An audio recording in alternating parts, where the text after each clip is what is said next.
Ang programang ito ay rated SPG. Striktong patnubay at gabay ng magulang ang kailangan. Maaaring may masiselang tema, lengguwahe, karahasan, sexual, horror o droga na hindi angkop sa mga bata.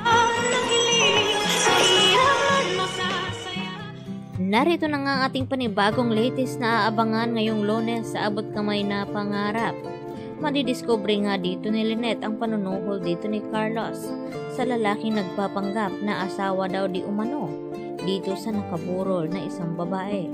At nang binalikan nga dito ni Lynette ay laking gulat ito nang aminin ng lalaking ito na nagpapanggap lamang siya bilang asawa ng nakaburol doon nga sa Lamay. At dito nga man na pag-alaman ni Lynette na nasa morgue nga raw itong si Irene.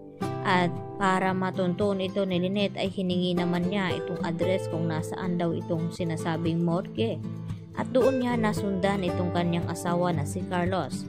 At kitang-kita nga dito ni Lynette ang panunuhol nito. At sabihin na alam niya na naroon nga itong si Irene. At ang gusto mangyari dito ni Carlos na ipapaligpit, i-dispatcha ang babaeng ito at siguraduhin na malinis ang gagawin upang mas malaki pa ang matatanggap ng lalaking ito. At nang makaalis nga itong si Carlos, dito naman nilapitan ni Lynette itong lalaki at tinanong kung bakit siya binayaran ng kanyang asawa. At dito nga napansin ni Lynette itong hawak niya na carpet na pinagbalutan nga dito ni Irene. At dito hinawakan ni Lynette at sinasabi na sa kanilang araw ito. At dito naman na sinabi ng lalaking ito na baka kakamali nga lang daw itong si Lynette dahil 5 daw ang binili ng lalaking ito. Subalit lumabas itong lalaking isa na kasamahan ng nakapulot sa katawan ni Irene. At dito na sinabi na hindi daw niya ito binili at kasama daw ito sa kanilang natagpuan na babae doon nga sa may creek. At agad na inilabas ni Lynette ang kanyang cellphone at ipinakita ang picture ni Irene na kung ito ba ang babaeng tinutukoy nila na kanilang napulot.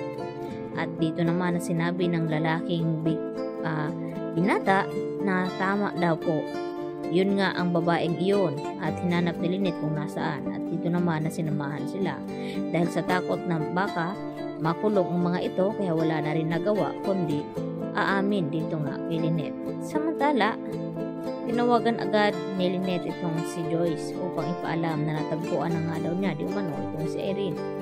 Nagulat nga itong si Joyce sa kanyang nalaman na bigla-biglaan nga itong nasawi, na wala naman daw ito nagiging kaaway o kalaban.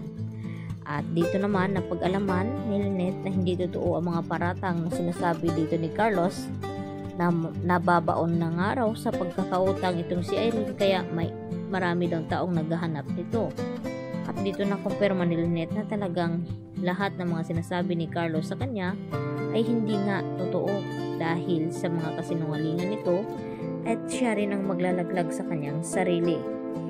At dito agad na pinuntahan ni Lynette itong si Annalyn sa Apex at kinausap.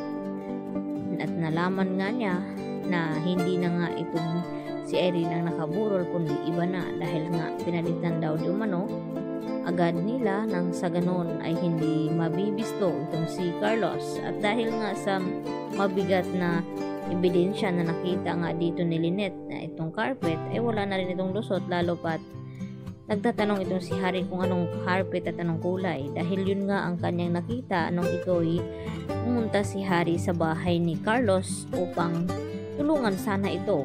At sakto naman na nasa garahe na nga at papalabas itong si Carlos. At dito naman na sinabi ni Carlos na samahan na lamang daw siya at pupuntahan nila itong si Lynette sa hotel kung saan doon muna sa naluluyan dahil sa takot na baka balikan daw di umano ng mga nangluloob sa bahay ni Carlos ang mga ito. At dito nga nakumpirmado na nagsisinungaling nga itong si Carlos at dito na rin kaya matutuklasan ang buong katotohanan sa likod ng krimen na ginawa nga ni Carlos dito nga kay Irene. Kaya sunod-sunod na po yan ang mga revelasyon nating aabangan mga kapuso dahil palapit na palapit ng babagsak ito si Carlos.